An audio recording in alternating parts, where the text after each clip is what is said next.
துர்வாசரோட யாகத்துக்கு வந்த அந்தகன் எல்லை மீறி பேசினதையும் அதனால கோவப்பட்ட துர்வாசர் இதுக்கான தண்டனை உனக்கு கிடைச்சே தீரும் அப்படின்னு சொன்னதையும் போன எபிசோட்ல பார்த்தோம். இன்னைக்கு எபிசோட்ல அங்க நடக்கிறத உணர பார்வதி பதட்டத்தோட அந்தகான் கூப்பிட்டு கைலாயத்துல இருந்து கிளம்புறாங்க.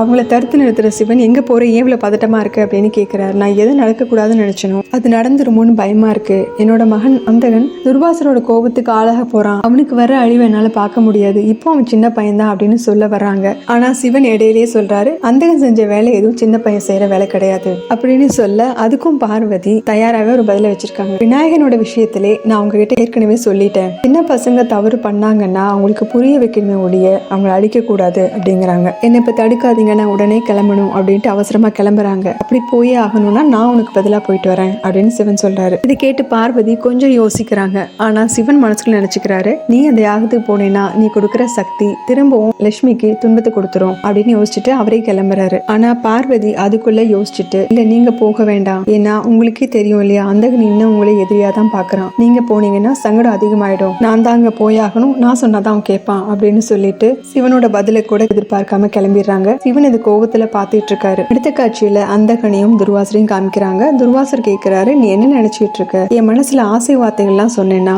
எனக்கு பொறாம வந்துடும் நினைச்சிட்டியா? இல்ல நீ ஒரு பாலகன்கிறனா நான் உன்னை மன்னிச்சிருவேன்னு நினைச்சிட்டியா? எவனோட மனசுல தூய்மையான எண்ணங்கள் இருக்கோ, கலகம் இல்லாம இருக்கோ, அவன் தான் ஒரு பாலகன். ஆனா நீ உன்னோட எண்ணங்களும் செயல்களும் தூய்மை இல்லாது அப்படிங்கறது நிரூபிச்சுட்டு, அதுவும் இல்லாம உன்னோட எண்ணங்கள் அழிவுக்கு தான் கூட்டிட்டு போகுது. அந்த வகையில பார்த்தா நீ ஒரு குற்றவாளி தான், அதுக்கான தண்டனை உனக்கு கொடுத்தே ஆகணும் அப்படின்னு சொல்ல இதை குரு உஷானாவும் தடுக்க முடியாம பாத்துட்டு இருக்காரு. அந்தகன் கோபத்தோட தான் இதை கேட்டுட்டு இருக்கான். துர்வாசரும் சாபம் கொடுக்க தயாராயிடுறாரு. கமண்டலத்தில் இருக்க தண்ணியை எடுத்துட்டு, பல தவங்கள் செய்த துர்வாசராகிய நான் உனக்கு சாபம் கொடுக்கறேன், நீ யாரா இருந்தாலும் விலகி நில்ல, இல்லைன்னா என்னோட சாபத்தோட அக்னி உன்னையும் அழிச்சிரும் அப்படின்னு சொல்லிட்டு கமண்டலத்திற்கு நீரை எடுத்து மந்திரத்தை உச்சாரணம் பண்ணிட்டு இருக்காரு. சரியா அந்த நேரத்துக்கு பார்வதி அந்த இடத்துக்கு வந்துடுறாங்க. வேகமா அந்த இடத்துக்கு வந்த பார்வதி அந்தகனை நிறுத்திட்டு அவனுக்கு முன்னாடி அவங்க போய் நிக்கிறாங்க. என்னோட புதல்வனை காப்பாத்துறதுக்காக நான் சாம்பலா தயாரா இருக்கேன் அப்படின்னு சொன்னவன் தான் பார்வதி அங்க வந்திருக்கிறத கவனிக்கிறாரு. அவரு வந்திருக்கிறது பார்வதின்னு தெரிஞ்சதும், நீங்க உணராம நான் தவறா பேசிட்டேன் அப்படின்னு அவரும் மன்னிப்பு கேட்கிறாரு. பார்வதி, உங்க முன்னாடி நிக்கிற இந்த அந்தகன் என்னோட மகன் தான், உங்களோட தவத்தை நான் மதிக்கிறேன், ஆனா உங்களோட கோபத்தினால அவன் அழியறத நான் விரும்பல அப்படின்னு சொன்னதும், துர்வாசரும் சலைக்காம உங்க மகங்கிறதுனால மரியாதை இல்லாம பேசுறதுக்கான உரிமை அவனுக்கு கிடையாது,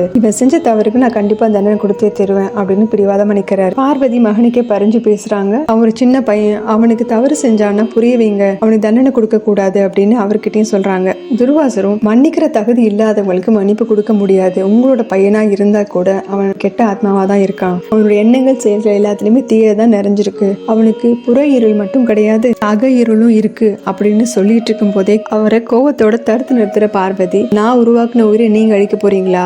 அவனோட மோதத்துக்கு முன்னாடி அவனோட தாயை நீங்க எதிர்கொள்ள வேண்டியது இருக்கும், அதுல யார் ஜெயிக்கிறாங்கன்னு பார்க்கலாம், உங்களோட தவ வலிமையா இல்ல என்னோட தாய் அன்பான்னு பார்க்கலாம் அப்படின்னு சவால் விடுறாங்க. எல்லாருமே ஸ்தம்பிச்சு நிக்க நாராயணன் சொல்றாரு, துர்வாசரன் பிரபஞ்சத்தோட எந்த ஒரு பிரச்சனைக்கும் கோபம் தீர்வாக இருக்காது அப்படின்னு சொல்லிட்டு பார்வதி கிட்டையும் சொல்றாரு, நீங்க அந்தகனுக்கு மட்டும் அம்மா கிடையாது, உலகத்துல இருக்க எல்லாருக்குமே நீங்க தான் தாய், உங்க மகன் மேல நீங்க வச்சிருக்க அன்பு இந்த பிரபஞ்சத்துக்கு இருள கொடுத்துரும், யுத்தத்துக்கு அழைப்பு விடுக்காதீங்க அப்படின்னு எடுத்து சொல்றாரு. பார்வதி கொஞ்சம் அமைதியாயிட்டு, சரி நானும் இந்த யுத்தத்துல இருந்து பின்வாங்குறேன், ஆனா எனக்கு ஒரு வாக்குறுதி கொடுக்க சொல்லுங்க, என் பையனுக்கு இவரால் எந்த ஆபத்து வரக்கூடாது அப்படிங்கிறாங்க. அவரும் விடாம, அதை என்னால செய்ய முடியாது, முனிவர்களுக்குன்னு எந்த மதிப்புமே கிடையாதா, இவனை நான் மன்னிச்சு விட்டுட்டேன்னா என்னோட தவத்துக்கே அது அவமானம் ஆயிடும் அப்படின்னு நாராயணன் கிட்ட முறையிட்டு இருக்காரு. பார்வதி கிட்ட வந்து, நீங்க யுத்தம் நடத்தினா நடத்துங்க, நான் என்னோட தர்மத்தை காப்பாத்தி தருவேன் அப்படிங்க. அங்க எல்லாமே எல்லாம் மீறி போயிட்டு இருக்கிறத பார்த்துட்டு சிவனே அந்த இடத்துக்கு வந்துடுறாரு. அவர் அங்க எல்லாரும் வணங்குறாங்க. இதோட இந்த எபிசோட் முடியுது. அடுத்த எபிசோட்ல பார்க்கலாம். சேனல் லைக் பண்ணுங்க, ஷேர் பண்ணுங்க, சப்ஸ்கிரைப் பண்ணுங்க, பெல் பட்டனை பிரஸ் பண்ணுங்க. தேங்க்யூ.